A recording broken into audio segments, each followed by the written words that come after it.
আমার আল্লাহ বলেন আমি তাদের প্রতি সন্তুষ্ট হয়ে গিয়েছি যারা বায়াত গ্রহণ করেছে। সুবহানাল্লাহ গণ সুবহানাল্লাহ। এই আয়াতটা নুজুলে খাস হুকুমে আম। আয়াতটা নাজিল হয়েছে 1400 বছর আগে, কিন্তু এটার হুকুম অদ্যাবধি পর্যন্ত আছে। আমাদেরকে সবাই চান্নার বুঝে আসবে না। আয়াতটা নাজিল হয়েছে 1400 বছর আগে, কিন্তু এটার হুকুম অদ্যাবধি পর্যন্ত আছে। এখনো যদি কোনো পীরের মাধ্যমে কেউ বায়াত রাসূল গ্রহণ করে, আল্লাহ তার প্রতি সন্তুষ্ট হইয়া তার জীবনের গুনাহ মাফ করে দেয়। সুবহানাল্লাহ।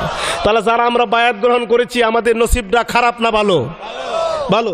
আরও আসেন, যারা বায়াত গ্রহণ করেছেন তারা গুমরা থেকে বেঁচে সঠিক পথে রওনা দিয়েছেন। এটা কোরআন সূরা কাহফ আয়াত নম্বর 17। কোরআন আমার সামনে আল্লাহ বলেন মাই ইদলিল ফালান তাজিদ লাহু ওয়ালিয়াম মুরশিদা। আল্লাহ বলেন যারা এখনো পর্যন্ত মুর্শিদ ধরতে পারে নাই তারা গুমরা। যাদের মুর্শিদ নাই তারা কি গুমরা, মানে পথভ্রষ্ট। তারা যারা এখন মুর্শিদ ধরেছেন তারা পথভ্রষ্ট থেকে বেঁচে সঠিক পথে রওনা দিয়েছেন। এতে কি আমরা বেজার না খুশি? খুশি। শুধু তা নয়, হাদিসে পাক কোরআন শরীফের পরে যে কিতাবের স্থান, কিতাবের নাম বুখারী এবং মুসলিম। আমি ওদমের কাছে আরবি টু আরবি 86টার অল ভলিউম রয়েছে। আমি মুসলিম শরীফ কোরআনের পরে যে কিতাবের স্থান মুসলিম জিলদে সানি, মানে দ্বিতীয় খণ্ড, পৃষ্ঠা নাম্বার 128। হাদিসটা রওয়ায়াত করেছেন আব্দুল্লাহ ইবনে উমর। আব্দুল্লাহ ইবনে উমর রাদিয়াল্লাহু আনহু বর্ণনা করেছেন ওমান মাতা ওয়ালাইসা ফি উনুকিহি মাইতাত ফি জাহালিয়াত। যে ব্যক্তি মুরিদ হওয়া ছাড়া মারা গেল, গভীর খেয়াল, যারা বায়াত হওয়া ছাড়া মারা গেল তাদের মৃত্যুটা জাহালিয়াতের বেঈমানের মতো হলো। জোরে কোন নাউজুবিল্লাহ। তাহলে যারা আমরা বায়াত গ্রহণ করে মরতে পারবো তাহলে আমাদের নসিবটা খারাপ না ভালো? ভালো। তাহলে আমরা যারা বায়াত গ্রহণ করতে পেরেছি আমাদের নসিবটা অনেক ভালো। কাজেই আল্লাহ পাকের দরবারে শুকরিয়া জানাই, চিৎকার দিয়ে বলি আলহামদুলিল্লাহ। বাবারা, বন্ধুরা, আমি আমার আলোচনা শুরু করার আগে আপনাদের কাছে দুটো অনুরোধ থাকবে। নাম্বার 1, আমি যে কথাগুলি বলবো প্রতিটা কথা কোরআন হাদিস থেকে বলবো, কাজেই আমার কথাগুলি গভীর খেয়াল করে শুনতে হবে। 1। নাম্বার 2, মাঝে মধ্যে আপনাদেরকে আমি কিছু প্রশ্ন করব, এই প্রশ্নের জবাবগুলি একটু উচ্চ আওয়াজ দিয়ে আমাকে সহযোগিতা করবেন। প্রথমে আমি আপনাদের কাছে জানতে চাই, বাবা, আমি আমার আলোচনা পর্বে ঢোকার আগে আমি জানি এখানে জ্ঞানী শ্রোতা সবাই ওয়াজ বুঝেন। ও বাবারা, জ্ঞানী শ্রোতারা, বাবারা, বন্ধুরা, একটা আওয়াজ দিয়ে বলুন, আমরা যে সকলে সুরে সুর মিলাইয়া নবী পাকের শানে দুরূদ শরীফ পড়ে আজকের মাহফিল শুরু করলাম, এই দুরূদ শরীফ পড়াতে কি বাবা আপনাদের কষ্ট হয়েছে? কি বলেন? দুরূদ শরীফ পড়লে আমার নবী খুশি হয় না বেজার হয়? আমার আল্লাহ বলেন যারা আমার নবীকে দুরূদ পড়ে খুশি করলো আমি আল্লাহ তাদের প্রতি খুশি হয়ে গেলাম। সুবহানাল্লাহ। আল্লাহ বলেন আমি শুধু খুশি হলাম না, তাদের গুনাহগুলি মাফ করে দিলাম। এখন পিছের ভাই, সামনের ভাই, যুবক ভাই, একটা আওয়াজ দিয়ে বলুন, নবী পাকের শানে দুরূদ শরীফ পড়লে লাভ হয় না লোকসান হয়? কেমন লাভ হয়? অসংখ্য দুরূদের হাদিস আছে। শুধু আমি একটি টুকরা হাদিস বর্ণনা করব, যে হাদিসটা পৃথিবীর মধ্যে সবচেয়ে বড় ফতোয়ার কিতাব, যার নাম রুদ্দুল মুহতার, অন্য ভাষায় ফতোয়াই শামী। এই ফতোয়াই শামীর মতো এত বড় ফতোয়ার কিতাব আর পৃথিবীতে নাই। এই ফতোয়াই শামী জিলদে সানি, পৃষ্ঠা নাম্বার 333। এখানে একটা হাদিস তুলে ধরেছেন আল্লামা আবিদিন রহমাতুল্লাহ আলাইহি ফতোয়াই শামীতে তুলে ধরেছেন, যেটা হলো রাসূলুল্লাহ সাল্লাল্লাহু আলাইহি ওয়াসাল্লাম মান সাল্লা আলা মারাতান ওয়াহিদাতান ফাতাকাব্বালাত মিনহু মাহাল্লাহু আনহু জুনুবা সামানিনা সানাতান। চিৎকার দিয়ে কোন সুবহানাল্লাহ। ফতোয়ায়ে শামী জিলদে সানি 333 পৃষ্ঠাতে এই হাদিসটা তুলে ধরেছে। হাদিসটার অর্থ হলো এই, নবীজি বলতেছেন যারা আমি নবীর মহব্বতে একবার মাত্র দুরূদ শরীফ পড়বে, ফাতাকাব্বালাত মিনহু, সাথে সাথে তাহার দুরূদ আল্লাহ পাকের দরবারে কবুল করা হবে। সুবহানাল্লাহ। নবী যখন শুধু কবুলই নয়, মাহাল্লাহু আনহু জুনুবা সামানিনা সানাতান, এবং তাহার 80 বছরের গুনাহ মাফ করে দিবেন। সুবহানাল্লাহ। তাহলে কি দুরূদ শরীফ পড়লে বাবা লাভ হয় না লোকসান হয়? তাহলে দুরূদ শরীফ, আজকে আমার মূল পর্বে ঢোকার আগে আরেক মিনিট দুরূদ শরীফ বলে কি বাবা কষ্ট হবে? যদি কষ্ট না হয় তাহলে গাটটা নাড়িয়ে এসকো মহব্বতে একটু দুরূদ শরীফ পড়ে আল্লাহুম্মা সাল্লি আলা সাইয়্যিদিনা মুহাম্মাদ, আল্লাহুম্মা সাল্লি সাইয়্যিদিনা মুহাম্মাদ আদনাবিয়ানা মুহাম্মাদ, আল্লাহুম্মা সাল্লি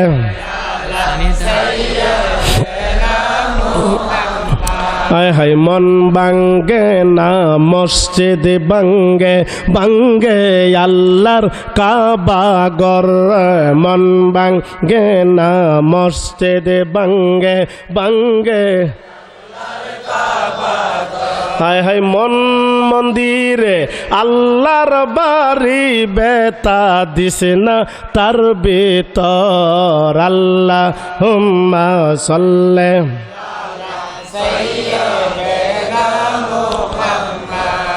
নবিয়ানা মাওলানা মুহাম্মদ আল্লাহুম্মা সাল্লি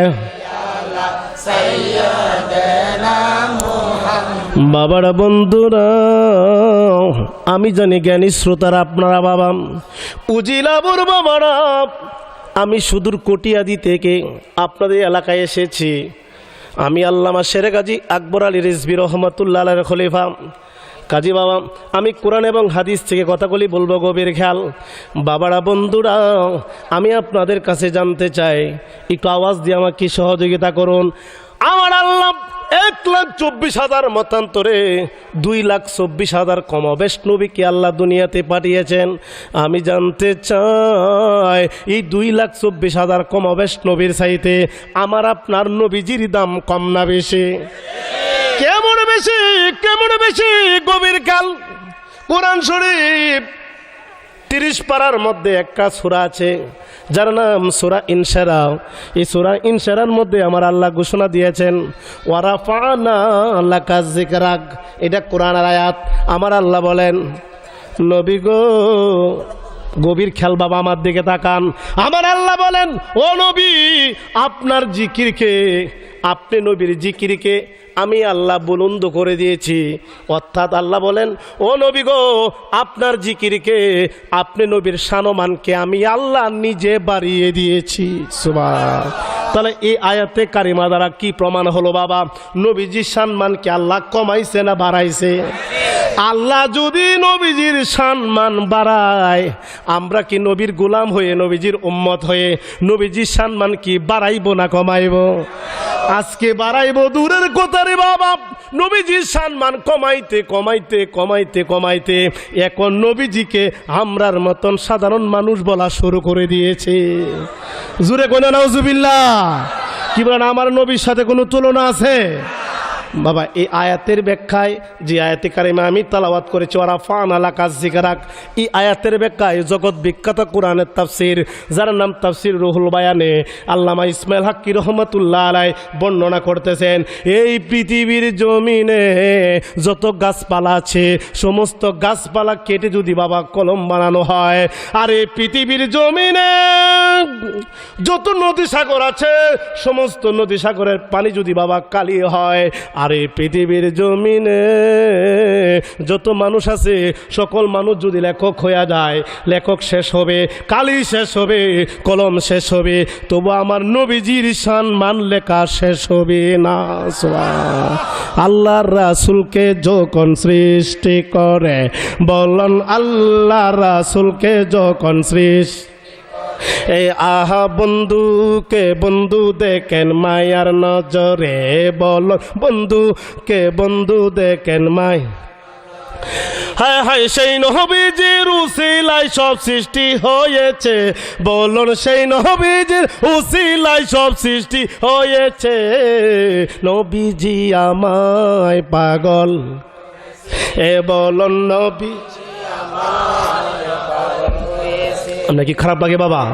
তাহলে মহব্বতে কন্যা পাবে কথাটা, আল্লাহর রাসূলকে যখন সৃষ্টি করে, বলুন আল্লাহরা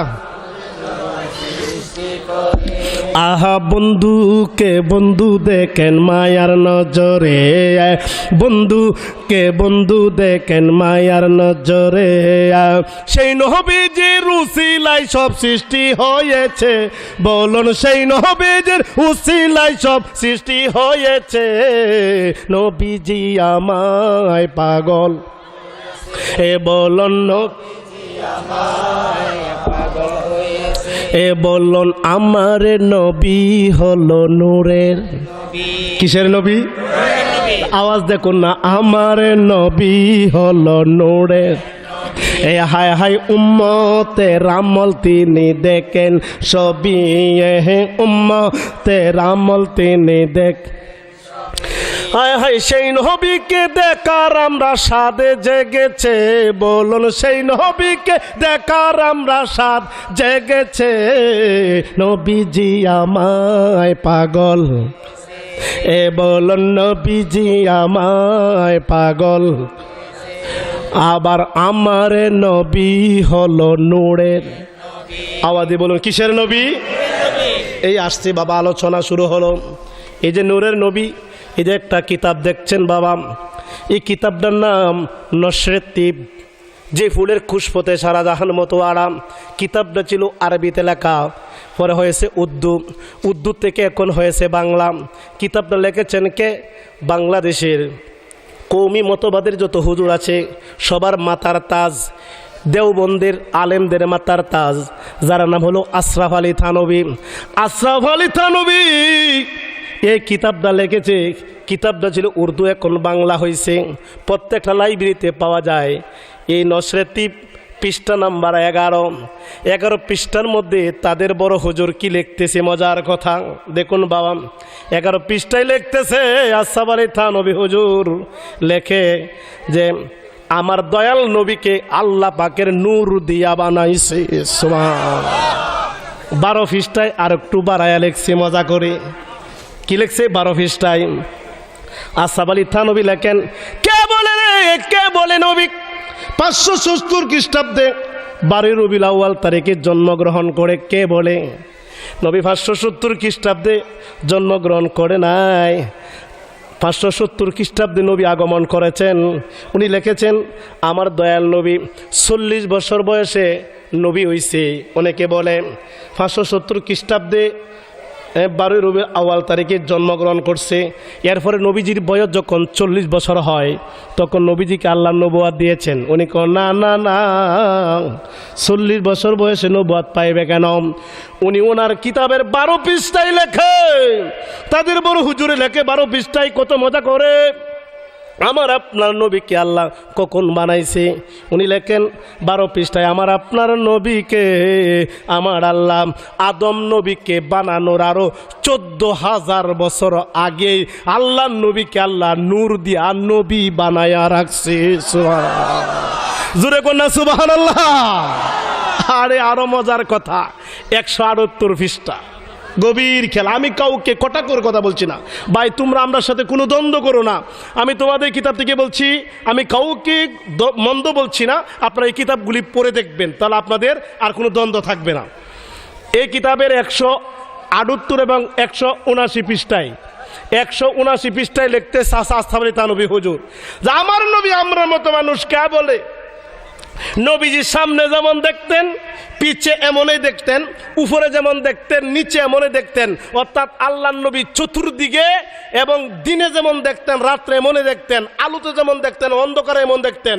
অর্থাৎ আল্লাহর নবীর কাছে কোনো কিছু গোপন ছিল না। চিৎকার দেখুন সুবহানাল্লাহ। শুধু তা নয়, এই বইয়ে আরো মজার কথা লিখছে। কিতাবের পৃষ্ঠা নাম্বার 302, যদি না তাকে জিব্বা কেটে ফেলবো, আমি কিতাব নিয়ে আইছি সাথে। 302 পৃষ্ঠায় আশরাফ আলী থানভী হুজুর লেখেন, কেন ভাই আমাদের সাথে আপনারা দ্বন্দ্ব করেন? আপনাদের হুজুরের কিতাব পড়লে তো আপনাদের আর দ্বন্দ্ব থাকে না। আপনাদের হুজুরের দেখেন 302 পৃষ্ঠায় কি লেখেন। এই শোনো শোনো, নবীজির কি শান শোনো। উনি লিখতেছেন আমার নবী দুনিয়ার জমিনে থেকে, দুনিয়ার জমিনে মাটিতে দাঁড়াইয়া 7 আসমানের উপরে 11টা নক্ষত্র আছে। 7 আসমানের নিচে না, 7 আসমানের উপরে 11টা নক্ষত্র আছে, যাকে বলা হয় সুরাইয়া। ইনি লিখতেছেন আমার দয়াল নবী মদিনার জমিন থেকে এভাবে তাকাইয়া 7 আসমানের উপরে 11টা সুরাইয়া নক্ষত্র পর্যন্ত দেখতে পেতেন। সুবহানাল্লাহ। নবী যদি মদিনার থেকে 7 আসমানের উপরে 11টা নক্ষত্র দেখে, তাহলে আজকে যে আমরা এখানে বসে আছি, আমরা সবাই নবী মদিনার থেকে দেখে কি দেখে না? এটা আমাদের বিশ্বাস আছে কি না? তাহলে লাগলাম এটা।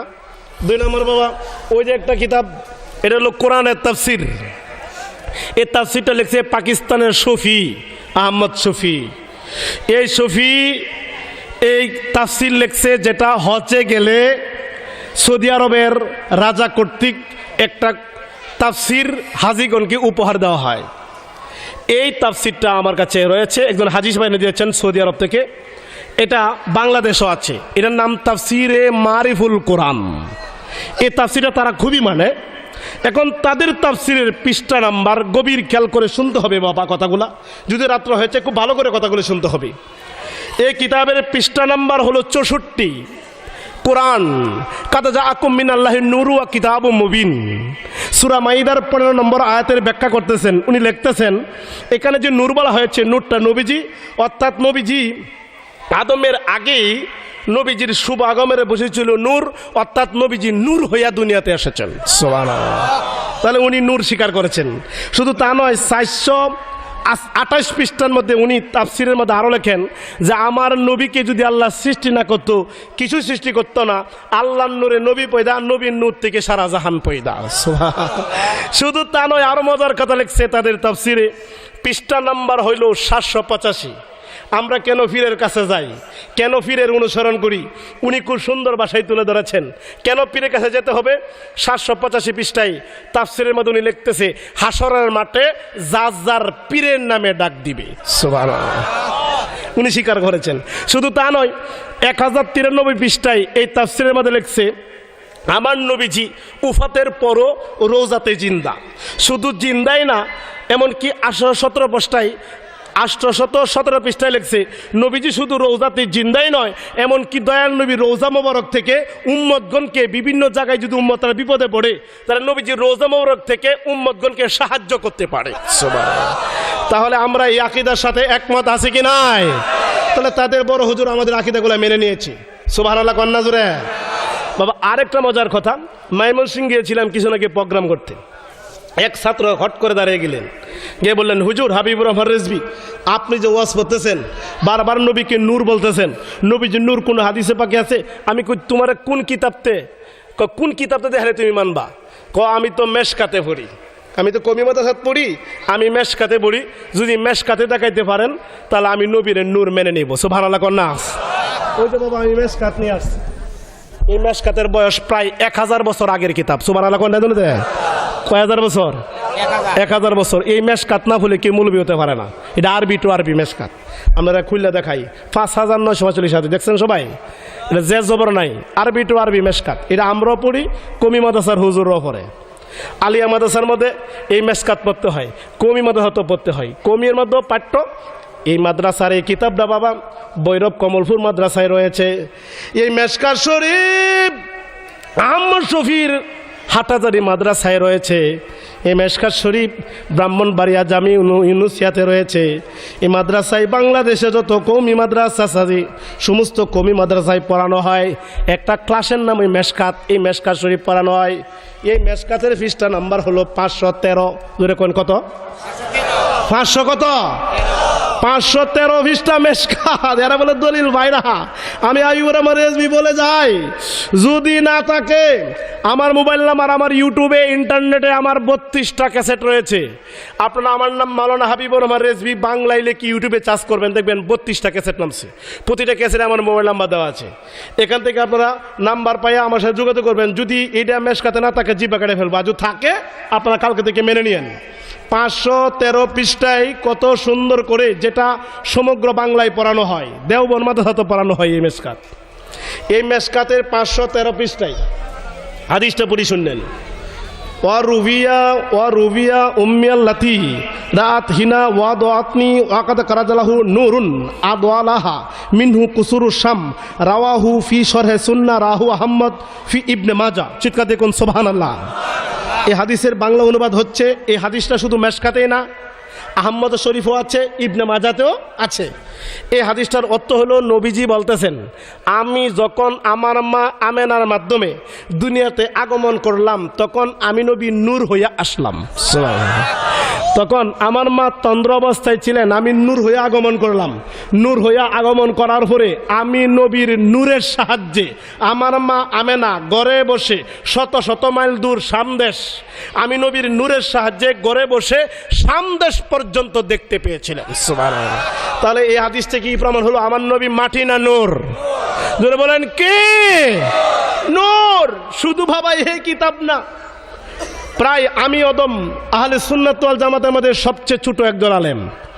আমি অদমের কাছেই নবীজির নূর একটা নয়, দুইটা নয়, তিনটা নয়, 100 দলিল রয়েছে নবীজি আল্লাহ পাকের নূরের তৈরি। সুবহানাল্লাহ। আর কেউ যদি নবীকে আমরা মতো মানুষ বলে, ঈমান থাকবে না, তার নামাজ বাতিল, রোজা বাতিল, হজ বাতিল, যাকাত বাতিল, সবকিছু বাতিল হয়ে যাবে যদি কেউ নবীকে আমরা মতো সাধারণ মানুষ বলে। কথা ঠিক না ঠিক? শুধু তা নয় বাবা, এখানে অনেক মুরব্বী বাবাকে দেখতে পাচ্ছি। বাবারা, আমি কিন্তু আগে বলছি, আপনারা জ্ঞানী শ্রোতা, আপনারা মেহেরবানি করে আমার সাথে একটু আওয়াজ দিয়ে সহযোগিতা করবেন। মুরব্বী বাবাদেরকে অনেক বাবাদেরকে দেখতে পাচ্ছি, একটু আওয়াজ দিয়ে বলুন। আমাদের বাবা, আমাদের বাবার বাবা, দাদারা, পদ্দাদারা বাবারা, বড় বাবারাও একটা দুরূদ শরীফ পড়তো, বহু আগের থেকে দুরূদ শরীফ পড়তো, যেটা আমরা এখনো পড়ি, তবে তারা উঠাইয়া দিছে। তবে এটা বহু আগের মুরব্বীরও দুরূদটা পড়তো। কোনটা আমি পড়বো, আমার সাথে সাথে সবাই পড়বেন।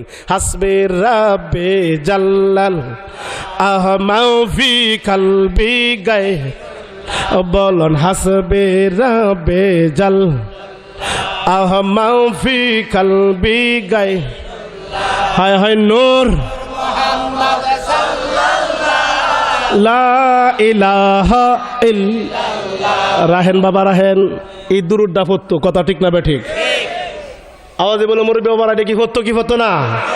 তাহলে বোঝা গেল আমাদের বাবাদের আকীদা, আমাদের দাদাদের আকীদা, আমাদের ফদ্দাদাদের আকীদা, আমাদের বড় বাবাদের আকীদা ছিল আমার নবী হলো নূর মুহাম্মদ সাল্লাল্লাহ। কথা ঠিক না বে ঠিক? নাকি মারির মোহাম্মদ সাল্লাল্লাহ হতো তারা? কি মোহাম্মদ সাল্লাল্লাহ? নূর। তাহলে বোঝা গেল আমরা যেমন নূরের নবী মানি, আমাদের বাপ দাদারা নবীকে নূর মেনে গেছে। কথা ঠিক না বে ঠিক? তাহলে আমরা কি বাবা নূরের পক্ষে আছে কি নাই? আচ্ছা বাবা, আপনারা বলেন, কোন আলেম যদি আগের মই মুরব্বী আলেম দেখি ভুল ধরে, এরা কি আদব না বেয়াদব? আমরা কি বেয়াদবদের সাথে থাকবো? আমরা আদবলা, সুন্নিরা হলো আদবলা। কথা ঠিক না বে ঠিক? আমাদের বাপ দাদাদের আকীদাও ছিল নবীজি হলো আল্লাহ পাকের নূর। কথা ঠিক না বে ঠিক? শুধু তা নয় বাবা, এখানে আপনারা যারা বসছেন, আমরা সবাই একটা কবির নাম শুনেছি, যেটা আমরা সবাই মুখে মুখে গাই। বাংলাদেশ বেতার এবং টেলিভিশনে এই গানটা দেয়। কি? কবি নজরুল। নবী মোর পরশমণি, নবী মোর সোনার খনি, নবী নাম জপে যেজন সেই তো দু জাহানের ধনী, নবী মোর পরশমণি। এই গানটা আমরা কই কি কই না? এরপর এটার মধ্যে কি বলে? নবী মোর নূরে খুদা, তার তরে সকল পয়দা, নবী মোর নূরে খুদা, তার তরে সকল পয়দা, আদমের কলহ পেতে নবীর নূরের রৌশনী। সুবহানাল্লাহ কন্যা সুরে। তাহলে কবি নজরুল বলছে নবী মোর নূরে খুদা, নবী হলো খুদার নূর, তার তরে সকল পয়দা, নবীর নূর থেকে সারা জাহান পয়দা, আদমের কলবেতে নবীর নূরের রৌশনী। এই কথার অর্থ এই, যখন আল্লাহ আদমকে বানাইলো তখন রুহু নাহেদে দিয়া মুখেতে বের হয়ে যা, মুখেতে দিয়ে নাকেতে বের হয়ে যা। আল্লাহ বলে, হ্যাঁ রুহু, তুই আদমের ভিতর থেকে বেরিয়ে যাস কেন? আল্লাহ গো থাকতে পারি না। কারণ ভিতরে অন্ধকার। আল্লাহ বুঝছি আমার নবীর নূর দিতে হবে। যখন নবীজির নূর ভিতরে সেটিং করলো, এখন ভিতরে যাও, তখন রুহু ভিতরে গেছে, রুহু আর ভিতরে থেকে আর বের হয় না। রুহু তুমি বের হও না কেন? আল্লাহ আগে অন্ধকার ছিল, এখন নূরে মোহাম্মদী নবীজির নূর দেওয়ার কারণে ভিতরে আলোকিত হয়ে গেছে, আমি রুহু আর বের হব না। চিৎকার দিয়ে কোন সুবহানাল্লাহ।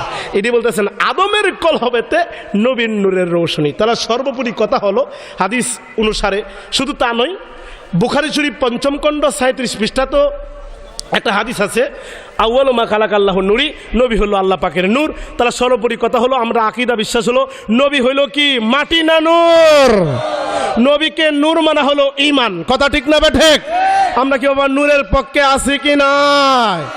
জিকির করি লা ইলাহা ইল্লাল্লাহ, লা ইলাহা জোড়ে লা ইলাহা লা ইলাহা ইল্লাল্লাহু মুহাম্মাদুর রাসূলুল্লাহ। বাবা এই যে আচ্ছা এই যে আমরা সুমা খাইলাম, আওয়াজে বলুন নবীজির নাম যে সুমা খাই, সুমা খাওয়ার পক্ষে আমরা আছি কি নাই? সবাই সুমা খাননি? কিন্তু দুঃখের বিষয় এখন একদম আলেম বাড়িছে বাবা, এরা কই সুন্নি আলেমরা এই সুমা ভাইলো কই? আমরা তো এত কিতাব পড়ছি, আমরা তো এই সুমার দলিল ভাই না। আরে বেটা তোরা কয়টা কিতাব পড়ছস বেটা? কিতাব ভালো করে পড়ো, তাহলে সুমার দলিল ভাইবা। কিন্তু আমরা যে নবীর নামে সুমা খাই, এটার দলিল কি? হাদিসে পাকে আছে কি নাই? এই যে এরা বলে ভাই না বাবা আমি নিয়ে আইছি আজকে সুমার দলিল। ওই যে কিতাব রয়েছে না বলো তাফসিরে জালালাইন, জোরে কোন তাফসিরে?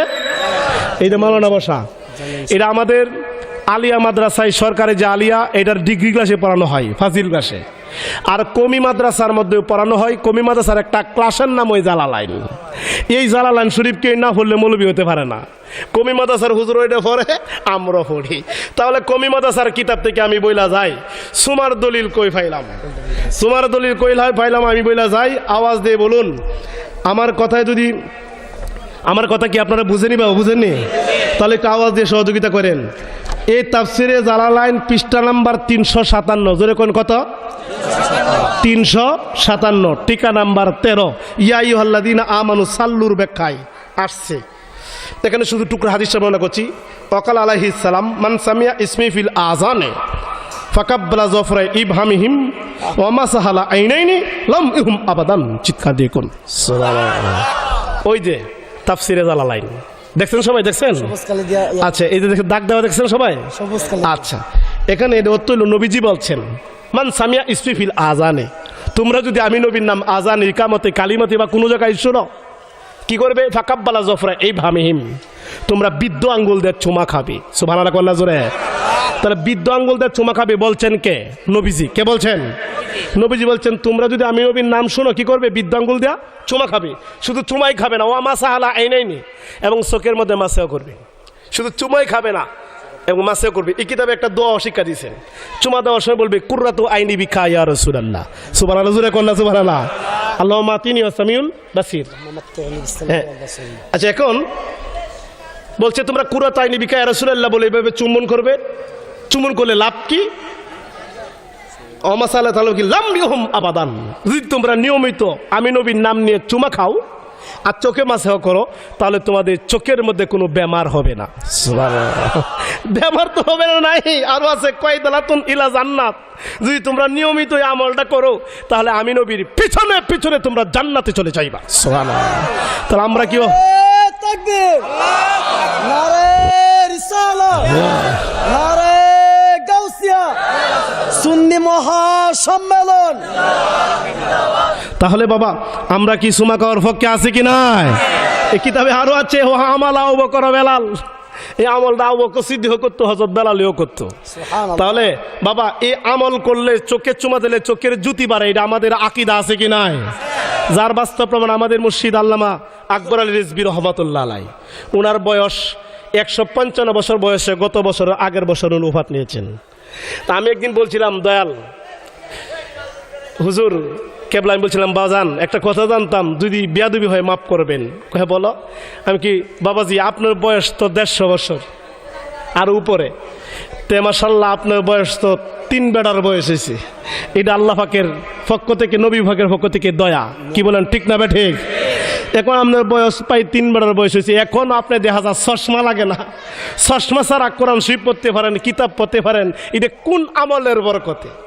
রেজি বাবা বললেন শোনো বাবু, আমি যখন তাফসিরে জালালাইন এবং তাফসির রুহুল বয়ানে আমি যখন এই আমলের হাদিসটা পাইলাম তখন থেকে আমি আমল শুরু করে দিলাম। এই আমল শুরু করে দেওয়ার কারণে আমার 150 বছর বয়স হয়েছে, এখনো আমার চোখের জ্যোতি কমে নাই, আমি চশমা ছাড়া কোরআন শরীফ পড়তে পারি। তাহলে বাবা আমরা কি আজকে থেকে এই আমলটা করতে চাই কি চাই না? কে কে চাই একটু হাত তুলে দেখাই বাবা। নারে তাকবীর। শেষ সাথে আওয়াজ দাও বাবা, নবীর আশিকের আওয়াজটা কি নরম হবে না গরম হবে? একটু আওয়াজ দেন। নারে তাকবীর, নারে রিসালাত, সুন্নিয়তের আলো, মিলাদ কিয়ামের আলো, কুরআন হাদিসের আলো, মিলাদুন নবীর আলো, নামাজ রোজার আলো, মিলাদ কিয়াম যেখানে, মিলাদ কিয়াম নাই সেখানে। সবাই বলি মারহাবা। নাকি বাবা গুসা হয়েছেন? আসলে আপনারা আশিকের রাসূল, আসলে আপনারা আশিকের রাসূল, আপনার সকলে ওয়াজ বুঝেন, এলাকার মানুষ সকলে আপনারা ওয়াজ বুঝেন, আমি খুশি হয়েছি বাবা। এখানে আমরা যারা বসছি বাবা, নবীজির শান্ত অনেক উপরে, অনেক উপরে। নবীর গোলামের গোলাম, গোলামের গোলাম, গোলামের গোলাম। আল্লাহর ওলিরই তো অনেক সম্মান আছে, কি বলেন ঠিক না ঠিক? গাউসে পাক আব্দুল কাদের জিলানী রাদিয়াল্লাহু তাআলার বয়স যখন 7 বছর, জোরে কোন কত বছর? 7 বছর। ওনার আব্বা আবু সালে জঙ্গি মুসা রহমতুল্লাহ আলাইহি, উনি রেডি হয়েছে কই যেন যাবেন। গাউসে পাক দাঁড়ায়, কো আব্বা আজকে কি বার? কো আজকে তো শুক্রবার। কো কোথায় যাবেন? কো যাবো তো আমি ইরাকের বড় মসজিদের খতিব নামাজ পড়াইতে যাব। কো আব্বা যান, আমিও যাব। কো না বাবা তোমার যাওয়া দরকার নাই। কো না বাবা না আমিও যাব। কো না তোমার যাওয়া দরকার নাই, কারণ রাস্তাটা বেশি ভালো নয়। কো আব্বা গো আমিও যাব। গাউসে পাকের আব্বা কো তুমি কেন যাইবা? এই মতে গাউসে পাক কো বাবা জান আপনি কেন যাইবেন? কো আমি তো যাব নামাজ পড়াতে। গাউসে পাকে কয় আমি তো যাব নামাজ শিখতে। সুবহানাল্লাহ। আচ্ছা গাউসে পাকের প্রস্তাবটা ভালো না খারাপ? এখন গাউসে পাকের আম্মা উম্মেকের মা ফাতেমা উকালতি করতেছেন, ও স্বামী গো আমার ছেলে আব্দুল কাদের জিলানীর প্রস্তাবটা তো ভালো, নামাজ শিখতে যাবে, কাজে মেহেরবানি করে আপনার সঙ্গে নিয়ে যান। আর হাদিসে পাকেও তো আসছে তোমাদের সন্তানগণ যখন 7 বছর বয়স হবে তখন তাদেরকে নামাজের ট্রেনিং দিও, আর 10 বছর বয়স যখন হবে তখন প্রয়োজন বোধে মাইরা নামাজ পড়াইও, আর 12 বছর বয়স যখন হয়ে যায় তখন তার উপর নামাজ ফরজ হইয়া যায়। কথা ঠিক না বে ঠিক? ও স্বামী গো আমার ছেলে আব্দুল কাদের জিলানী প্রস্তাব দিল আপনার সঙ্গে নামাজ পড়তে যাবে, শিখতে যাবে, আপনি তারে নিয়ে যান। তাহলে তারে সাজাইয়া দাও। এই মুহূর্তে বাবা গাউসে পাকরে পায়জামা পরালো, পাঞ্জাবি পরাইয়া টুপিটা পরাইয়া আতর গোলাপ দিয়ে সাজাইয়া তার বাবার সঙ্গে দিয়া দিল, আবু সালে জঙ্গি মুসার সঙ্গে। এই মুহূর্তে বাবা সামনে, এই মধ্যে পিছনে হলো গাউসে পাক। যাইতে যাইতে যাইতে যাইতে কতক্ষণ পরে বাবা গাউসে পাক আগে চলে গেলেন। চলে গিয়ে বাবা গিয়ে দেখতেছেন রাস্তা হলো 2টা, একটা রাস্তা গেছে ডানে, একটা গেছে বামে। এই 2 রাস্তার মাঝপথে দাঁড়ায় কো আব্বা জান ইরাকের রাস্তা পাইলাম 2টা, এখন কোন রাস্তা ধরব? ডানে যাব না বামে যাব? গাউসে পাকে কই, গাউসে পাকের আব্বা কই, হে আব্দুল কাদের জিলানী তুমি ডান রাস্তা ধরো। কো আব্বা জান বাম রাস্তা ধরলে কি হবে? কো না না না বাম রাস্তা দিয়া যাওয়া যাবে না। কো কেন? কো বাম রাস্তা দিয়ে এই জন্য যাওয়া যাবে না কারণ এই বাম রাস্তাটা নিরাপদ নয়, কারণ এই বাম রাস্তা দিয়া একবার যে যায় আর দ্বিতীয়বার ফিরে আসে না। এরপরে গাউসে পাক কো আব্বা জান আমি জানতে চাই আপনি কোন রাস্তা দিয়া ইরাকের মসজিদে প্রতি শুক্রবারে যান? কো আমি তো যাই সব সময় ডান রাস্তা দিয়াও। গাউসে পাকে কয় আব্বা জান আজকে আমি বাম রাস্তা দিয়া ইরাকের মসজিদে যাব। সুবহানাল্লাহ। কি বলেন? গাউসে পাক ছোট হইল কি বাবা, পাওয়ার আছে কি নাই? পাওয়ার দিছে কেডা? আল্লাহ যদি দেয়া থাকে আমাদের কোনো আপত্তি আসেনি বাবা। গাউসে পাকের পাওয়ার দিয়েছেন আল্লাহ। গাউসে পাক আব্বা জান আমি যাব আজকে বাম রাস্তা দিয়া। বাম রাস্তা দিয়া যাইতেছেন, পিছন দিক দিয়ে গাউসে পাকের আব্বা ডাক মারলেন, ও বাবা আব্দুল কাদের জিলানী তুমি বাম রাস্তা দিয়া যাইও না রে বাবা, কারণ রাস্তাটা নিরাপদ নয়। এই মতে গাউসে পাকে কয় আব্বা জান আপনি আমার পিছে পিছে আসুন, কোনো সমস্যা হবে না। কি বলেন বাবা? রাস্তার মধ্যে কি হবে কি না হবে গাউসে পাক আগেই জানে কি জানে না? কি দিয়া জানে? কাশফে চক্ষু দিয়া। চক্ষু হলো বাবা মানুষের 60টা, মানুষের চক্ষু হলো 60টা, 2টা হলো জাহিরি, 2টা হলো বাতিনি, 2টা হলো চর্ম চক্ষু, 2টা হলো কলবে চক্ষু। এই চর্ম চক্ষুটা এইভাবে তাকাইলে 1 থেকে 2 মাইল দেখা যায়। আর কাশফে চক্ষু যদি খুলিয়া যায় তাহলে একজন লোক এই জায়গার মধ্যে বসে তামাম পৃথিবী দেখতে পারে। এই কাশফের চক্ষুগুলো খোলা হলো আল্লাহর ওলিগণের। কি বলেন ঠিক না ঠিক? নবী এবং ওলিগণের এই কাশফের চক্ষু খোলা। এখন গাউসে পাক কো আব্বা আপনি আমার পিছে পিছে আসুন, কোনো সমস্যা হবে না। যাইতেছেন, যাইতে যাইতেই বাবা একটা মরুভূমি দিয়া বাম রাস্তা দিয়ে রওনা দিলেন। যাইতে যাইতে একটা পাহাড়ের কাছে চলে গেল। পাহাড়ের কাছে যখন চলে যায় এই মুহূর্তে দেখতেছেন বাবারে এই পাহাড় থেকে বড় একটা বাঘ, বিশাল বড় একটা বাঘ টক টক টক টক করিয়া নিচে নামতেছে, সুবহানাল্লাহ, নিচে নামতেছে। এই মুহূর্তে গাউসে পাকের আব্বা আবু সালে জঙ্গি মুসা কও, হে আব্দুল কাদের জিলানী, বাবারে তোমারে তো আমি আগে নিষেধ করছিলাম রে বাবা, এই রাস্তা দিয়ে যাওয়ার দরকার নাই, এই যে দেখো বিপদ নামতেছে। এই মুহূর্তে গাউসে পাক মুস্কি মুস্কি হাসে কো, আব্বা জান আপনি আমার পিছে পিছে আসুন, কোনো সমস্যা হবে না। সুবহানাল্লাহ। কি বলেন, রাস্তার মধ্যে কি হবে কি না হবে আগেই গাউসে পাক জানে কি জানে না। উনি যাচ্ছেন, বাগডো নিচে নামলো, নামার পরে উনি এই বাগডা নামে এইদিকে আসতেছেন, রাস্তা দিয়া এদিকে আসতেছেন। গাউসে পাক সামনের দিকে যাচ্ছেন, বাবা মুখামুখি হয়ে যায়। মুখামুখি যখন হয়ে গেল, এই মুহূর্তে গাউসে পাকের আব্বা আবু সালে জঙ্গি মুসা কই, মাবুদ ও মাবুদ, আমার ছেলে আব্দুল কাদের জিলানী বাঘের মুখোমুখি হয়ে গেল।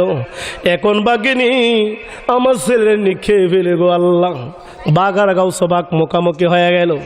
গাউসে পাকের আব্বা আবু সালে জঙ্গি মুসা রহমতুল্লাহ আলাই একটা পাহাড়ের টিলার মধ্যে দাঁড়াইয়া সিনারি দেখতেছেন, বাঘে আর গাউসে পাকে কি করে বাবা, সুবহানাল্লাহ কন্যা জোরে। মুখামুখি হয়ে যায়। এই মুহূর্তে গাউসে পাক এর সামনে যখন বাগদা আসলো রে বাবা, গাউসে পাকের দুইটা হাত এভাবে বাড়াইয়া দিল।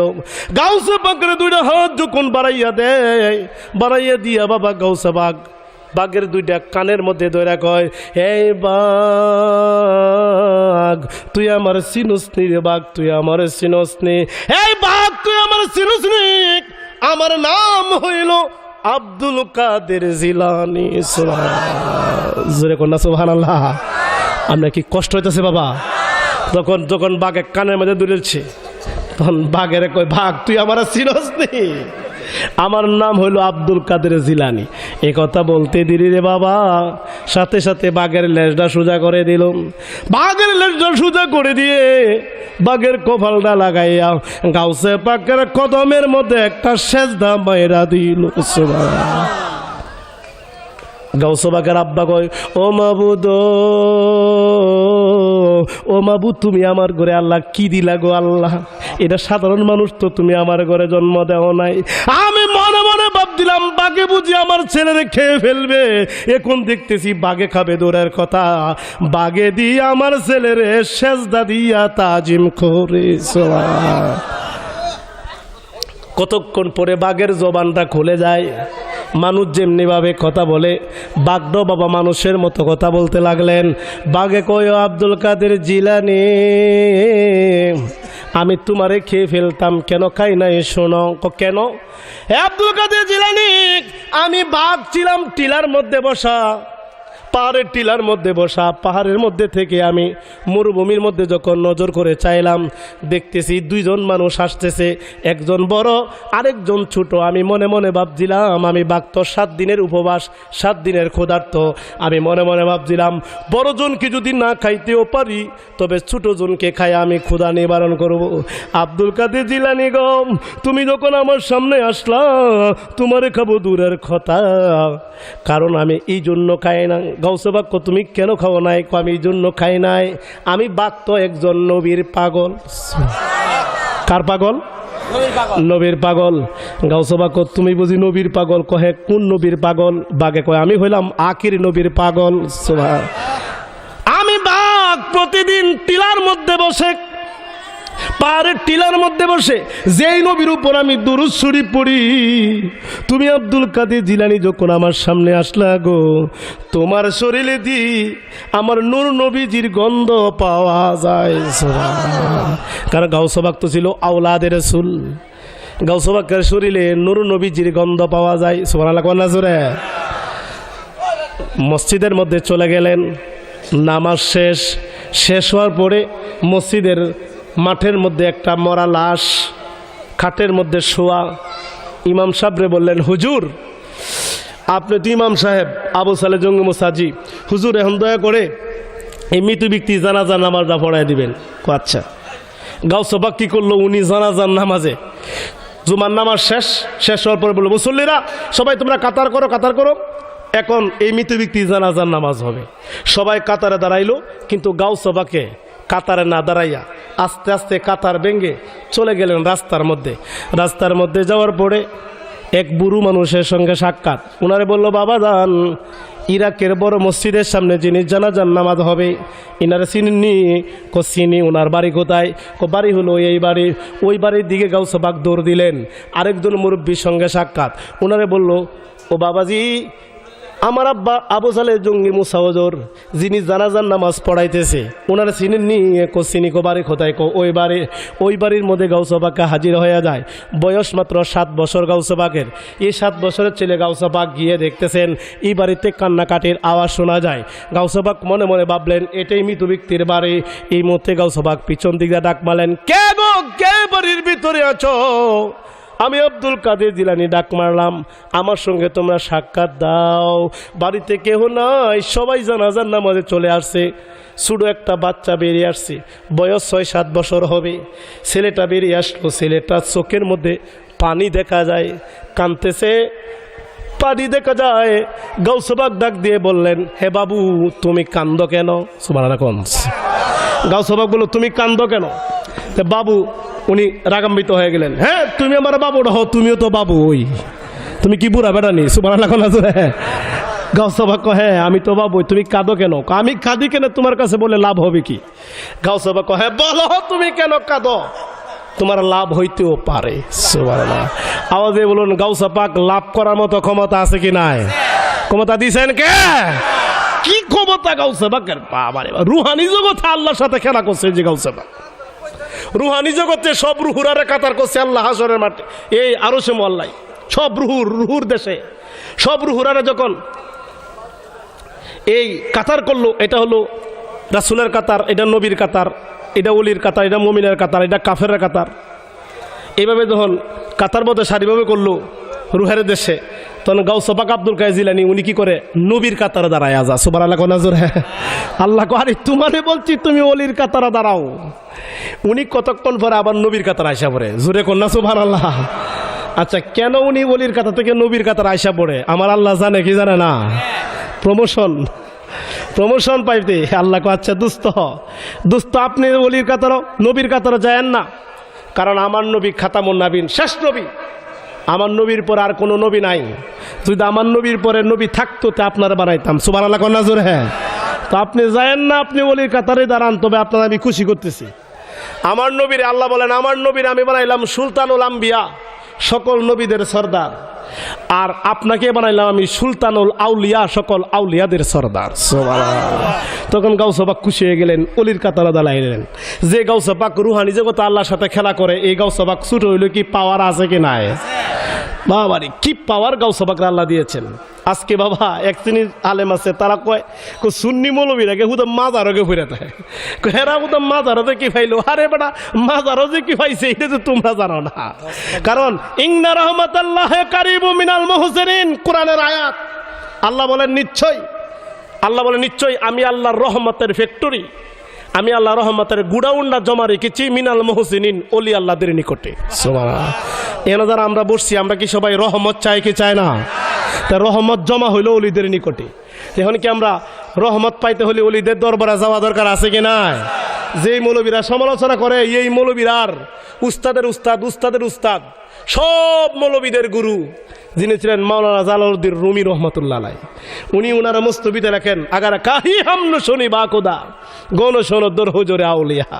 মাওলানা রুমি বলেন, তোমরা যদি আল্লাহর দরবারে বসতে চাও তাহলে ওলি আল্লাহর দরবারে বসে পড়ো। ওলির দরবারই হলো আল্লাহ পাকের দরবার। সুবহানাল্লাহ।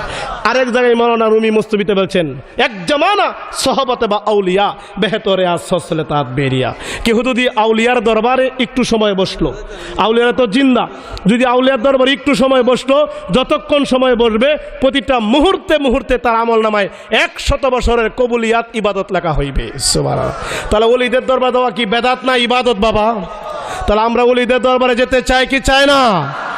গভীর খেয়াল করে শুনুন বাবা। গাউসে পাক আব্দুল কাদের জিলানী বলতেছেন, হে বাবুরে, তোমার কাছে জানতে চাই তুমি কাঁদো কেন? আমি কাঁদি কেন? তোমার কাছে বলে লাভ হবে কি? বলো, তোমার লাভ হতেও পারে। ছেলেটা কেঁদে বললাম, হে আব্দুল কাদের জিলানী, আমি এই জন্য কাঁদি রে, কারণ ইরাকের বড় মসজিদের সামনে যিনি জানাজার নামাজ হচ্ছে ইনি হলো আমার আব্বা। আমার আব্বাকে বেশি দিন পাই নাই, কারণ আমি হইলাম আমার আব্বার সবচেয়ে ছোট ছেলে। আমি আমার আব্বাকে বেশি দিন পাই নাই, আব্বা ডেকে আমার আপত্তি যায় নাই, এজন্য আমি আব্বা আব্বা বলে বিনাইয়া বিনাইয়া কান্দি। গাউসে পাক, ও আচ্ছা, তুমি তোমার আব্বার জন্য কান্দো? হ্যাঁ। কথা হলো শুনো, তোমার আব্বারে আব্বা ডেকে আপত্তি যায় নাই? কোনা। কথা হলো, আমি যদি এখন তোমার আব্বারে ইরাকের মসজিদের সামনে থেকে অর্থাৎ জানাজার ময়দান থেকে তোমার আব্বারে জিন্দা করিয়া যদি তোমার সঙ্গে দেয়া দিই, তাহলে তুমি খুশি হইবানি? জোরে বলতে না সুবহানাল্লাহ। নাকি কষ্ট হচ্ছে? সবাই কষ্ট হচ্ছে? খুশি কেরি করি লা ইলাহা ইল্লাল্লাহ, লা ইলাহা ইল্লাল্লাহ, লা ইলাহা ইল্লাল্লাহ, লা ইলাহা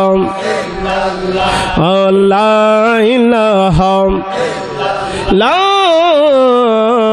ইলাহা ইল্লাল্লাহু মুহাম্মাদুর রাসূলুল্লাহ সাল্লাল্লাহু আলাইহি ওয়াসাল্লাম। গভীর খেয়াল করে বাবা শুনুন, গাউসে পাক আব্দুল কাদের জিলানী কয়, হে বাবু, তোমার আব্বাকে যদি আমি ইরাকের বড় মসজিদ থেকে, এই ময়দান থেকে, জানাজার ময়দান থেকে তোমারে যদি আমি জিন্দা করে দেই, তাহলে তুমি তোমার আব্বারে পেয়ে খুশি হইবানি? কে? অবশ্যই খুশি। যদি খুশি হও আর দেরি করো না, তাড়াতাড়ি আসো, তাড়াতাড়ি আসো, জানাজার নামাজ কিন্তু হয়ে যাচ্ছে। সুবহানাল্লাহ, সুবহানাল্লাহ। সবাই চলে আসলেন, ছেলেটারে লইয়া গাউসে পাক চলে আসলেন। এসে দেখেন জানাজার নামাজ শুরু হয়ে যাবে, পিছন দিক দিয়ে গাউসে পাক ডাক মারলো, ও আব্বা জান, জানাজার নামাজ পড়বেন না গো আব্বা? জানাজা পড়বেন না আব্বা? আমি আব্দুল কাদের জিলানীর একটা কথা আছে। গাউসে পাকে কয়, গাউসে পাকের আব্বা কয়, তোমার আবার এখন কিসের কথা? কহে, আব্বা জান, আমার কথা আছে। কথাটা হইল, আব্বা জানাজা নামাজ একটু পরে পড়ান। এই যে ছেলেটা দেখছেন, আচ্ছা, এ ছেলেটার মৃত ব্যক্তি হইল ছেলেটার বাবা। আচ্ছা, এখন ছেলেটা আমি আব্দুল কাদের জিলানীর সামনে কেঁদে কেঁদে বলছে তার বাবারে, বাবা ডেকে আপত্তি যায় নাই। এই জন্য আমার দয়া লাইগা গেছে গো, মায়া লাইগা গেছে। আমি আব্দুল কাদের জিলানী তার সাথে ওয়াদা দিয়ে ফেলেছি, তার বাবারে এই মুহূর্তে জানাজার ময়দান থেকে জিন্দা করিয়া তার বাবারে তার ছেলের সঙ্গে দেয়া দিব। যেহেতু আমি ওয়াদা দিয়ে ফেলেছি, এখন আমি হইলাম আপনি ইমাম সাহেবের ছেলে, আপনি হইলেন ইমাম সাহেব, আমি হলাম আপনার ইমাম সাহেবের ছেলে। এখন আমি যেহেতু ছেলেটার সঙ্গে ওয়াদা দিয়ে ফেলেছি, এখন মেহেরবানি করে আপনি তার জানাজার নামাজটা না পড়াইয়া তারে জিন্দা করিয়া তার বাবারে তার ছেলের সঙ্গে আপনি দিয়া দিন। তারপরে গাউসে পাক আব্বা কই, এটা কি সম্ভব নেই? তুমি কি কও, এটা কি সম্ভব নাকি? তুমি কি বলতেছো এগুলি? কোন না আব্বা, আমি তো ওয়াদা দিয়ে ফেলছি। সুবহানাল্লাহ। কোন না যেটা মনে হচ্ছে এটা ওদের দিলে চলে নাকি? কোন না আব্বা, এটা আপনার চিন্তা করতে দিব। মেহরবানি করে নামাজ জানাজার নামাজটা না পড়াইয়া তারা চিন্তা করিয়া তার সঙ্গে দিয়ে দিন। কইরা আমার দ্বারা সম্ভব না। গাউসে পাকে কো, আব্বা জান, আপনার দ্বারা যদি সম্ভব না হয় আমারে অনুমতি দিন, আমি তারে জিন্দা করিয়া তার বাবারে তার ছেলের সঙ্গে দিয়া দিব। আল্লাহ আল্লাহ আল্লাহ আল জুড়ে আল্লাহ আল্লাহ আল্লাহ আল্লাহ আল্লাহ। अरे क्यों रे बनैना सफीउल्लाह, क्यों रे बनैना खोले हिलुल्लाह, क्यों रे बनैना सफीउल्लाह, क्यों रे बनैना खोले हिलुल्लाह, क्यों रे बनैला कालीमुल्लाह, क्यों रे बनैला कालीमुल्लाह আমার নবী হাবিবুল্লাহ। আল্লাহ আল্লাহ আল্লাহ জুড়ে আল্লাহ আল্লাহ আল্লাহ আল্লাহ আল্লাহ আল্লাহ আল্লাহ আল্লাহ লা ইলাহা ইল্লাল্লাহু মুহাম্মাদুর রাসূলুল্লাহ। গাউসে পাক, আব্বা আপনি যদি জিন্দা না করতে পারেন তাহলে আমার পরবর্তী দিন আমি আপনার ছেলে, আমি আব্দুল কাদের জিলানী এই মৃত ব্যক্তিরে জিন্দা করিয়া তার বাবারে আমি তার ছেলের সঙ্গে দিয়া দিব। সুবহানাল্লাহ। জোরে বলে আল্লাহু আকবার। জোরে বলি ইয়া রাসূলুল্লাহ। ইয়া রাসূলুল্লাহর পক্ষে আমরা আছি কি নাই? এই জায়গা তো বেমার। অনেকে বলে ইয়া রাসূলুল্লাহ বলা শিরিক। এই যে আজকে আপনারা হুশরায় লিখছেন নারায়ে তাকবীর আল্লাহু আকবার, নারায়ে রিসালাত, ইয়া রাসূলুল্লাহ পক্ষে বাবা আমরা আছি কি নাই? ফুসটা দেখলে বোঝা যায় যে এটা আশিকি রাসূলের মাহফিল। এটা মনোগ্রাম নারায়ে তাকবীর আল্লাহু আকবার, নারায়ে রিসালাত। তারা দেখবেন লেখেন নারায়ে তাকবীর আল্লাহু আকবার, দ্বীন ইসলাম জিন্দাবাদ, কিন্তু এরা রিসালাত লেখে না। কথা ঠিক না বেটি? কেন এখানে রোগ আছে? আচ্ছা ভাই আপনি গুছাবেন না। আচ্ছা দ্বীন ইসলাম জিন্দাবাদ, তাহলে নারায়ে রিসালাত ইয়া রাসূলুল্লাহ। কেন হেন রোগ আছে? রোগ ডলে ইয়া রাসূলুল্লাহ তো বলতে হইব, কারণ ইয়া রাসূলুল্লাহ বলা হলো শিরিক। জুড়ে কোনে নাউজুবিল্লাহ। মানে এরা কয় ইয়া রাসূলুল্লাহ বলা শিরিক। আরে বেটা তোরা যে শিরিক কস, তোমরা গুরুর গুরু, তোমরা যে কিতাব পড়ো, যে কিতাব তোমরা পড়ো, ইনি কইতেছে ইয়া রাসূলুল্লাহ বলা শিরিক নয়, বরং জায়েজ, এবং নবীকে ডাকতে হইলে ইয়া রাসূলুল্লাহ বলেই ডাকতে হইবে। সুবহানাল্লাহ। আমরা কি বাবা ইয়া রাসূলুল্লাহর পক্ষে আছে কি নাই? এই যে বাবা এই যে যেটা বলছিলাম তাফসিরে জালালাইন, কি বলেন? তাফসিরে জালালাইন। একটু হাদিসও বালাবা বলি, ওয়াজও ফুটতাছি, একটু হাদিসেও দিতেছি। গভীর খেয়াল, যদি দলিল দিলে তুইটা দেবেন গা, এই জন্য ওয়াজও কিছু পড়ো লাগে। 302 পৃষ্ঠা, গভীর খেয়াল। তাহলে এই তাফসিরে জালালাইন পৃষ্ঠা নাম্বার 302। জোরে কোন কত? কত? 302। এই যে লা তাজালুদ দুআ রাসূলি বাইনাকুম কাদুআই বাদিকুম বাদান।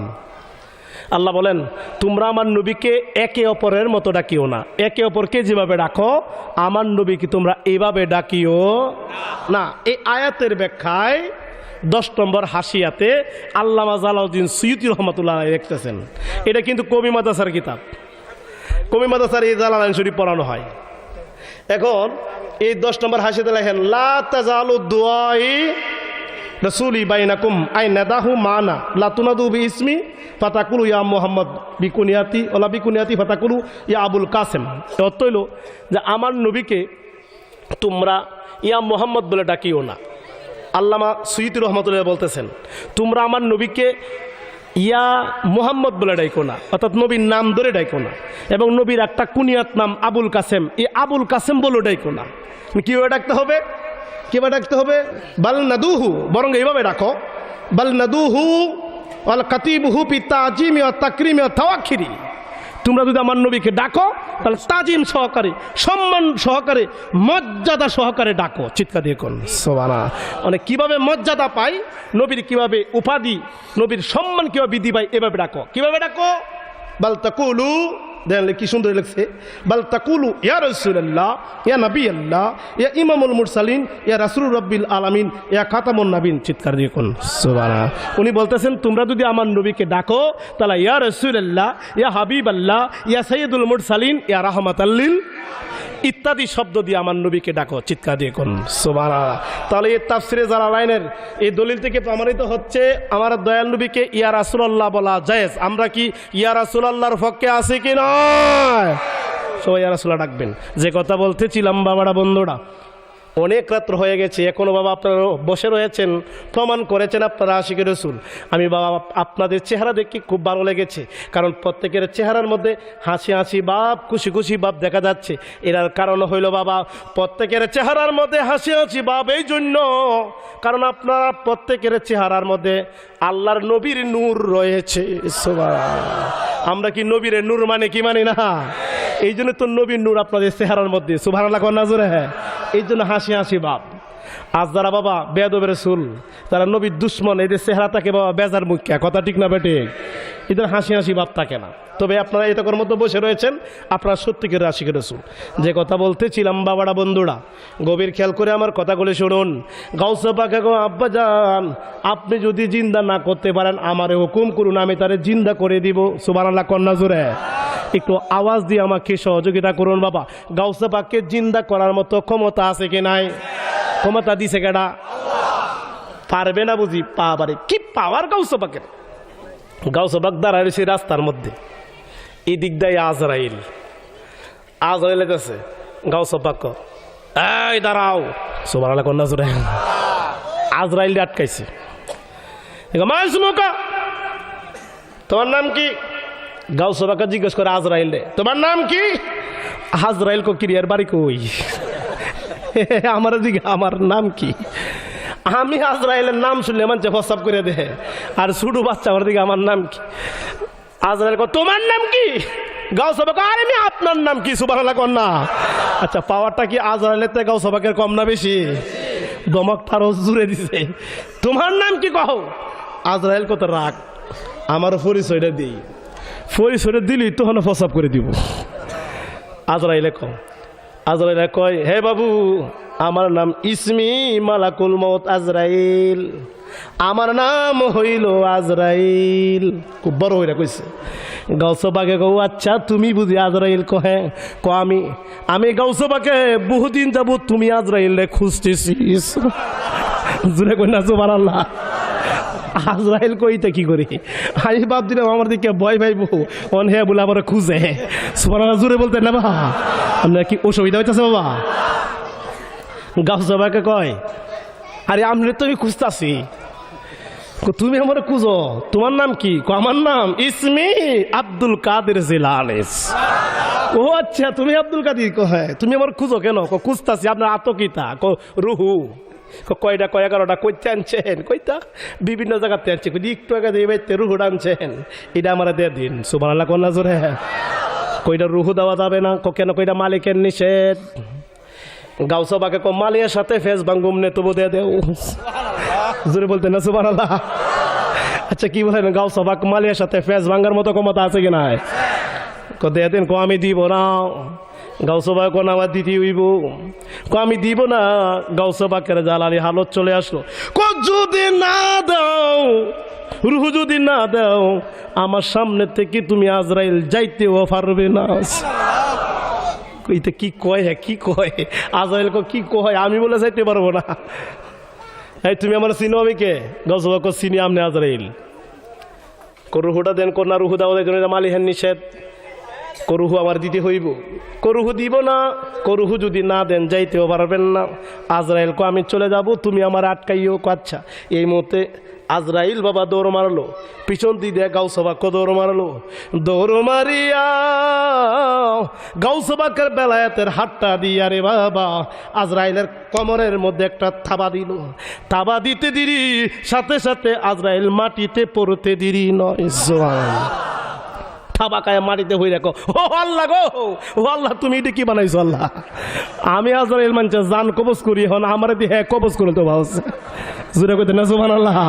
আচ্ছা কি বলেন আজরাইলের থেকে গাউসবাকের পাওয়ার কম না বেশি?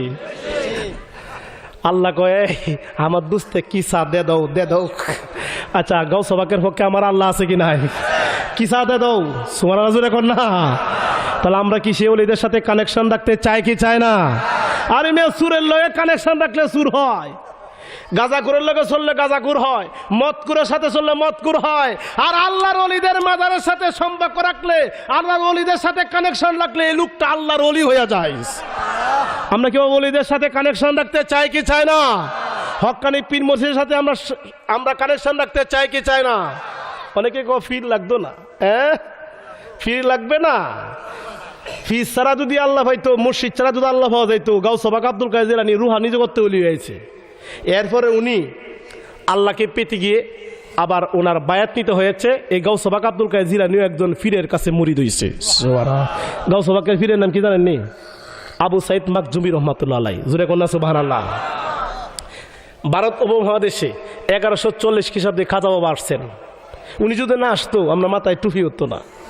এই খাজা বাবাও সুলতানুল আরেফিন হয়েও আল্লাহকে পেতে গিয়ে একজন ফিরের কাছে মুরিদ হইতে হয়েছে। এই খাজা বাবার ফিরের নাম ছিল খাজা উসমান হারুনি রহমাতুল্লাহ আলাইহি। কথা ঠিক না ঠিক? আমরা বাংলাদেশের আল্লাহর ওলিগুলের সম্রাট বাবা শাহজালাল রহমাতুল্লাহ, উনিও কি আল্লাহরে পাইতে গিয়ে ফির দোষে কি দোষে না? ওনার পীরের নাম সৈয়দ আহমদ তিবরিজি রহমাতুল্লাহ আলাইহি। শুধু তা নয়, আমাদের যে মাযহাব আবু হানিফা রহমাতুল্লাহ আলাইহি, তিনিও আল্লাহরে পাইতে গিয়ে একজন ফির দোষে। ওনার পীরের নাম হলো জাফর সাদেক রাদিয়াল্লাহু তাআলা আনহু। এমনকি উনি বলছেন লাসানানা সুলতান আলা হালাকান নোমান। আবু হানিফা রহমাতুল্লাহ কয় আমি যদি শেষে 2 বছর ফিরের খেদমতে না কাটাইতাম তে আমি আবু হানিফা ধ্বংস হয়ে যাইতাম। শুধু তা নয়, সকল আলেম কুলের শিরোমণি যিনি মাওলানা জালালউদ্দিন রুমি, ইনিও আল্লাহরে পাইতে গিয়ে ফির ধরতে হয়েছে। ওনার পীরের নাম হলো শামসুত তাবরিজ রহমাতুল্লাহ। কথা ঠিক না বেঠে? তাহলে আল্লাহর ওলিরা যদি আল্লাহরে পাইতে গিয়ে ফির ধরতে হয়, আমরা তো সাধারণ মানুষ বাবা, আমরা তো কোরআন বা হাদিস বুঝি না, হ্যাঁ শরীয়ত তরিকত হাকিকত মারফত ইলমে তাসাউফ সম্বন্ধে বুঝি না। তাহলে বাবা ওলিরা যদি আল্লাহরে পাইতে গিয়ে পিঠ ধরতে হয়, আমরা কি আল্লাহকে পেতে গিয়ে রাসূলকে পেতে গিয়ে পিঠ ধরা দরকার আছে কি নাই? আমরা কি বাবা পীর মাশায়েখের পক্ষে আছে কি নাই? আবার একটু হাত তুলে দেখাই বাবা, দেখো দেখো কামান দয়াল নবী দেখো। নারে তাকবীর, নারে রিসালাত। পীর মাশায়েখ যেখানে, আহলে সুন্নাত ওয়াল জামাত যেখানে, সুন্নি মহাসম্মেলন, সবাই বলি মারহাবা। বাবারা বন্ধুরা গভীর খেয়াল করে শুনুন বাবা, আমার দিকে সবাই নজর করে চান। আল্লাহ বলেন, এ আজরাইল তুমি তারে রুহুটা দিয়ে দাও। রুহুটা লইয়া বাবা গাউসবাক দৌড় দিয়া কই, আব্বা দান আপনি যদি মৃত ব্যক্তিকে জিন্দা না করতে পারেন, আমারে অনুমতি দিন, আমি তারে জিন্দা করে দিব। অবস্থিত মুসল্লিরা কো, ও হুজুর গো, ও ইমাম সাহেব হুজুর, আপনি যে ছোট ছেলে এইগুলি কি কয়, এটা তো সম্পূর্ণ শরীয়ত বিরোধী কথা। আমরা আইসি জানাজার নামাজ পড়তাম, আর হ্যাঁ এটা কি কো, তারে বলে জিন্দা করবো। সুবহানাল্লাহ নাজর, হ্যাঁ আপনি কিছু বলেন না? এই যে শরীয়ত বিরোধী কথাটা বললে আপনি কিছু বলেন না? গাউসবাকার আব্বা কয়, এই মুসল্লিরা আমার তো বেশি বুঝিস না, আমার হুদ যে কি রে, তোরা কি জানাস? আমি আছে বুঝি। সুবহানাল্লাহ না কি বুঝেন? রাস্তার মধ্যে আমার হুতে যে লীলা আমরা দেখাইছে, এটা যে কি বুঝছি আমার হুদ যে কি? সুবহানাল্লাহ জোরে কর না। কি বলেন? রাস্তার মধ্যে বাবারা লীলা দেখাইছে কি দেখাইছে না? মুসল্লিরা তোরা জানাস না, কিন্তু আমি জানি আমার হুদ যে কি। তোরা জানোস না আমি জানি। বাবা গো, তুমি যদি পারো তাহলে মৃত ব্যক্তিকে জিন্দা করিয়াম, তার বাবাকে তার ছেলের সঙ্গে তুমি দিয়া দাও। এই মতে গাউসে পাক ছোট ছোট কদম দ্বারা লাশের দিকে আসতে লাগলো বাবা। সকল মুসল্লির অবাক নয়নে তাকিয়ে রইল। গাউসবাকের আব্বা তাকিয়ে রইল। গাউসবাক আস্তে আস্তে আসতেছে। আমার আল্লাহ ডাক মেরে কয়, হ্যাঁ জিব্রাইল মিকাইল ইসরাফিল তোরা কোথায় রে? তাড়াতাড়ি আমার বন্ধুর কাছে চলে যাও, কারণ আমি আল্লাহ তো হাদিসে কুদসির মধ্যে ঘোষণা দিয়েছি, লিসান আল্লাহ লিসান হি কালবাল্লাহ কালবিহি ইয়াদুল্লাহ ইয়াদিহি ফাওকা আইদিহিম। ওলির জবান আমি আল্লাহ পাকের কুদরতি জবান, ওলির মুখ আমি আল্লাহ পাকের কুদরতি মুখ। ওলি যাহা বলে রে, এটা ওলি বলে না, এটা আমি আল্লাহ বলি। গাউসে পাক যে বলছে জিন্দা করব, এটা গাউসে পাককে বলে না, এটা মূলত আমি আল্লাহ পাক হয়ে বলেছি। এখন যদি মৃত ব্যক্তি জিন্দা না হয়, তাহলে আমার বন্ধুর কলঙ্ক হবে। আমার বন্ধুর কলঙ্ক মানে আমি আল্লাহ পাকের কলঙ্ক। তোমরা তাড়াতাড়ি যাও, সহযোগিতা করো। গাউসে পাক আস্তে আস্তে আসতেছে। এসে বাবা হাতটা লাগাইয়াম কোমরের মধ্যে থাবা দিয়া কয়, ও মুরব্বি বাবা গো, আর কত ঘুমাইবেন? আমি আব্দুল কাদের জিলানী কুম্বিজনিল্লাহ বললাম, আমি আব্দুল কাদের জিলানী কুম্বিজনিল্লাহ বললাম, আর ঘুমায়া থাকবেন না, আপনি জিন্দা হইয়া যান। সাথে সাথে বাবা গাউসবাক আব্দুল কাদের জিলানী যখন হাত লাগাইলো, লাগানোর সাথে সাথে এই মৃত ব্যক্তি সাদা মার্কিন কাপড় লইয়া দাঁড়ায় এক, আসসালামু আলাইকুম ইয়া গাউসে পাক। জোরে কোনা সুবহানাল্লাহ। যখন মৃত ব্যক্তি দাঁড়ায় সালাম দিল, কি বলে মা মুসল্লিরা আসে না গেছে? আচ্ছা, আমরা যে এলাকার মধ্যে যদি এক মরা বেটা যেত হয়ে পড়ে, কি মানুষ জানাজার মাঠে থাকবো? মনে করেন সায়ের ভাই, সোলের মধ্যে কোলের মধ্যে রহিম করিমেরা সায়ের ভাই তার বাবারে কাঁধে লয়ে যাইতেছে, কবরে রাখবে। যদি খাটো থাকে, কিরি আব্দুল করিম আমার নিয়ে কই যাস? কি মনে আছে বাবা, খাট ফালাইয়া দিতে পারে, কারণ মৃত ব্যক্তি জিন্দা হলে তো এনার কেউ থাকে না, সব দূর। এই মতে বাবা গাউসে পাক আব্দুল কাদের জিলানীর লীলাটা দেখিয়া গাউসে পাকের আব্বা আবু সালে জঙ্গি মোসা দৌড়ে এসে গাউসে পাকরে কোলে নিলেন। কোলে নিয়ে কবলের মধ্যে একটা চুমা গায়, এ গালে একটা চুমা গায়, এ গালে একটা চুমা গায়, বুকের মধ্যে জড়া এক, মাবুদ ও মাবুদ, তোমার দরবারে লাখো কোটি শুকরিয়া গো আল্লাহ, তুমি আমার ঘরে দেখা যাও সাধারণ মানুষ জন্ম দেও নাই, আমার ঘরে দেখা যাও সকল অলিকুলের সর্দার তুমি আমারে দান করেছো। তার বাবা খুশি না বেজার? বাড়িতে নিয়ে গেল, তার মায়ের কাছে গেছে, শুনো তোমার ছেলেরে দিছ আব্দুল কাদের জিলানীর নাম আসি আইতাম, হ্যাঁ নামাজ শিখতোকে কি করছে দেখো তো কি এই কাজ করছে। আচ্ছা এই খবর ভাইয়া তার মাও খুশি না বেজার? মাও তার কোলে নিয়ে সোমা খাইলো, কিন্তু বাবা ছায়া দেখে গাউসবাকে চোখের মধ্যে পানি দেখা যায়। এই মুহূর্তে তার মা উম্মেকের মা ফাতেমা কয়, ও বাবা আব্দুল কাদের জিলানি, জি তুমি কাঁদো কেন রে বাবা, তোমার চোখে পানি দেখা যায় কেন? মা আমি এই জন্য কাঁদি, মা গো আমি এই জন্য কাঁদি, আমি আপনার নিকট একটা অন্যায় করছি, আপনি আমারে মাফ করে দিন। গাউসবাকের আম্মা কো, বাবারে তুমি তো আমার নিকট কোনো অন্যায় করো নাই, মাফ দিব কি? কো মা আপনার মনে হয় স্মরণ নাই, আমার স্মরণ আছে। গাউসবাকের আম্মা কো, তাহলে স্মরণ করাইয়া দাও। গাউসবাকা কো, ও মা জননী, আমি যখন আপনার পেটের ভিতর ছিলাম, সুবহানাল্লাহ, মার সাথে পেটের ভিতর গপ্প করতেছে, মা আমি যখন আপনার পেটের ভিতর ছিলাম তখন আপনার মনে চাচ্ছিল একটা টক জাতীয় ফল খেতে, চুকা জাতীয় ফল খেতে। তখন আমি আপনার পেটের ভিতর ছিলাম, আমাদের বাড়িটা তো ছিল পর্দাশীল, আমাকে পেটে করে বাড়ির ভিতরে আপনি ঘোরাফেরা করছিলেন, আর একটা টক জাতীয় ফল খেতে চাইছিলেন। আপনি আস্তে আস্তে আস্তে আস্তে বাড়ির ভিতরে আমাকে নিয়ে ঘুরতেছেন, হঠাৎ করে বাড়ির ভিতরে একটা আঙ্গুর ফলের গাছ আপনি দেখতে পেলেন। এই আঙ্গুর ফলের গাছের নিকট যখন চলে যান, চলে গিয়ে দেখতেছেন একটা আঙ্গুর ফল পাকিয়ে রয়েছে।